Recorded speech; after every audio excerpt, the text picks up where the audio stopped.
Good evening. Good evening. It's after 4 p.m., people of God. Good evening. This is Dr. DeWanda Owens coming for our daily ABC nugget. Our word for today is panic disorder, which leads to panic attacks, which mainly is caused by fear of something developed, maybe anxiety regarding something. So I want to talk about that.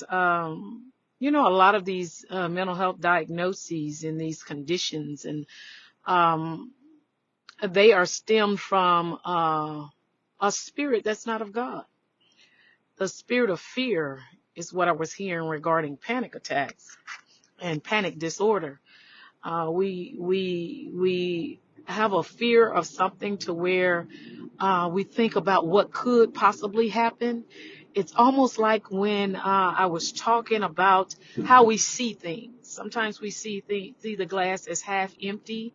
Sometimes we see it as half full. And most of the time when we see it as half full, we find ourselves being okay with our thinking pattern and being okay with what things, the possibility of what could happen.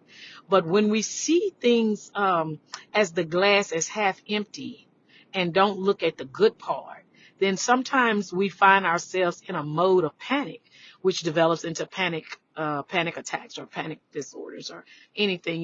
It's from a fear of overthinking, a fear of what could happen, or this might happen, or what ifs. And when we deal with the what ifs more than we deal with the reality of what is, we find ourselves in a place where we develop anxiety. We develop a condition regarding whatever that condition or situation is. So I wanted to come on and talk about, panic disorder. Some of us have panic attacks regarding anything, and it all leads back to, where is our faith? Where's your trust? Where is your confidence? Because the Bible tells us that we are to put our confidence in no man.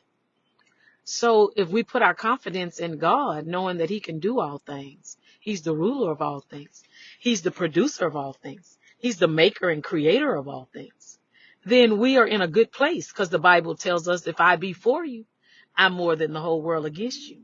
And then He also tells us that no weapon formed against us shall ever be able to prosper.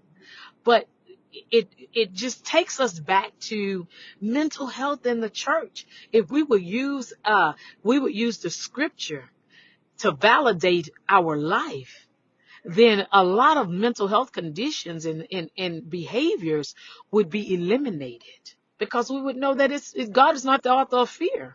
Fear is one of the founding attributes of panic attacks. You get fearful, you get overwhelmed, to where you start sweating, you start overthinking, you start feeling some kind of way about things. But what are you fearful of? What are you fearful of? Because God is not fear. He's not the author of fear, but I tell you what He is. He's the author and finisher of our faith. Are you faithful? Where is your faith? Where's your confidence, and where's your trust? Because if you're faithful to God, and your faith is in God, and your confidence is in God, you can eliminate panic disorder today. If it's you, consider yourself and try your faith. God bless.